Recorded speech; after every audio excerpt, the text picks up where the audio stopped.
approved by God. Why? Because their faith moved them.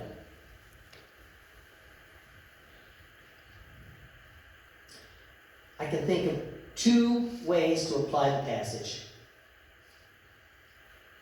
The first one's pretty simple. Ready for this? Don't brag about your faith. Do it. Don't brag about your faith. Do it. You have to tell me how great you are? Then how great can you possibly be? Are you listening to me?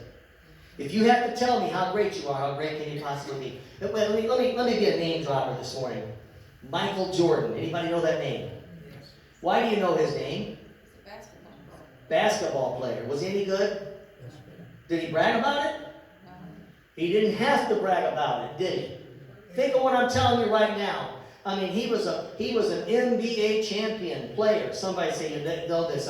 In the same way, if your faith is strong, you don't need to talk about how great you are and this, that, or the other thing. You certainly don't need to brag about anything that you do for God.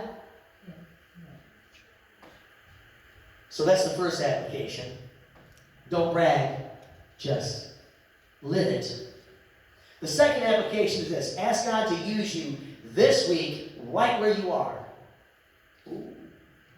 Ask God to use you this week right where you are. This last, Thursday, there was a song that we sang. I don't know if I can get the melody right now. Oh wait, maybe. Do not wait until some deed of greatness you may do. Do not wait to shed your light afar. Too many duties ever near you. Now be true. And then, of course, this part's easy. Brighten the corner where you are. You want to sing that with me? It'll make me feel good, okay? Brighten the corner where you are. Brighten the corner where you are. Someone far from the harbor, you may cry across the bar. Brighten the corner where you are. Don't wait. Don't wait for that time to, listen, I'll say to be a hero. Don't wait for that opportunity, that heroic moment. I mean, I think James would really agree with these simple words. Don't wait to do your great deeds. Don't postpone action until that heroic hour happens to come. Start where you are, as you are, shining the light, serving the Lord. Start where you are. Or said it more simply, brighten the corner where you are. Brighten the corner where you are. Someone far from Harvard you may guide across the bar. Brighten the corner where you are. We're going to have to practice this song. And I don't mean just singing the song. Are you hearing what I'm telling you? Not just saying the words, but actually living them. That's what James is talking about. Start right there. If we want faith that is alive and not dead, we can have it. It's yours. It's right there for the taking. We just have to ask God, say, God, help me. Help me. Look always to Jesus. And always depend on that Spirit to come and aid you, because that's what it says. I can do all things through Christ who strengthens me. You never know what burden, what burden that you might lift, what tears you might help to wipe away, what life you may touch, or what soul that you may guide safely home to heaven.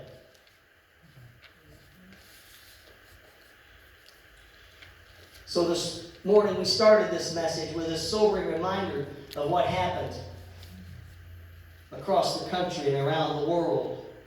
And it ended with the hopeful words of the gospel. How do we connect with those two realities? Well, I'm going to answer it this way. I believe that those students that were in those stories that I read,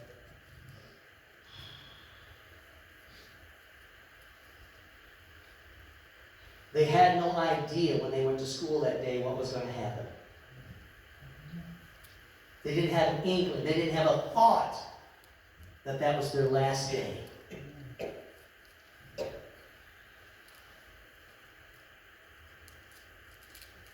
They didn't get any advance notice.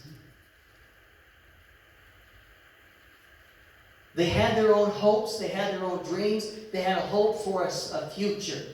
Amen. And their life here in this world, they had hopes and dreams and aspirations. They were thinking about maybe even the weekend that lies ahead.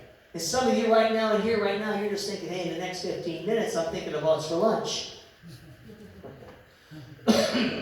You might make it there, but we don't know. We don't have a promise for that. But aren't you? You've got many things to be thankful for. If there is a tomorrow, you have hope for tomorrow. And if there is no tomorrow, you still have hope in Jesus. Is that singing plain to you this morning? They had their hopes. They had their dreams for the future. They perhaps had their weekend all planned out. Some were no doubt thinking of that guy or that girl that they were going to spend some time with. They were, in short, totally normal people living everyday lives like the rest of we do. And then this person comes in. And everything changed.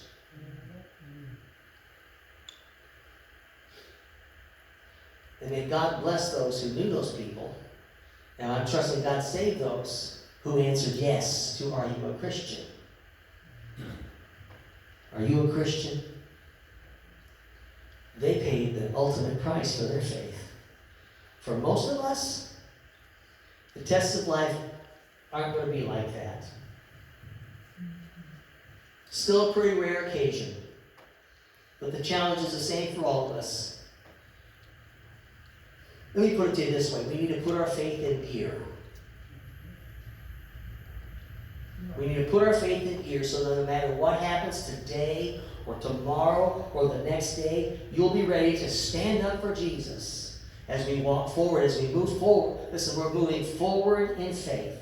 Make it your plan to brighten every corner with the love of Jesus. Listen, we're in the season of Thanksgiving. Do not get caught up with all the rhetoric. Some of it's true. Don't get caught up with all the rhetoric, what's going on in the government, what's going on in the world.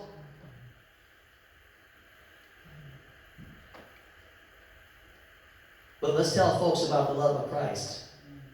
And not just tell them. Show them. Decide how to live. Listen.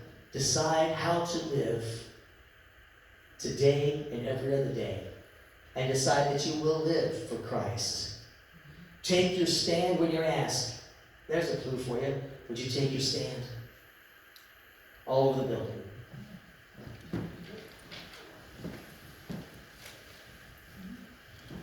Take your stand so when someone asks you, are you a Christian? No one is shocked if you answer yes. Maybe some of you had this happen to you. On various occasions, I've had some folks in different places. They've asked, you're a Christian, aren't you? Watch this, you're a Christian, aren't you? That's how the tip comes. How about this one?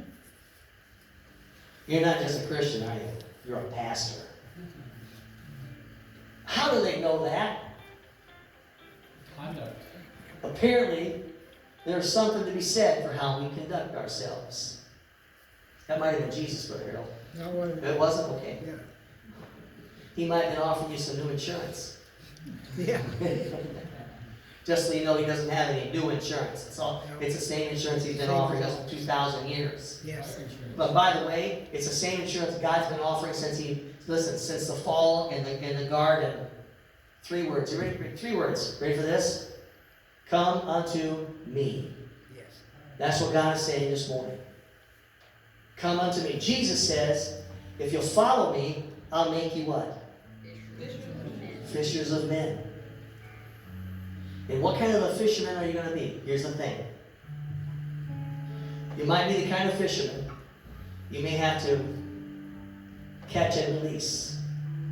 Yeah. But rarely should you be the kind of fisherman that has to cut, clean, and fry.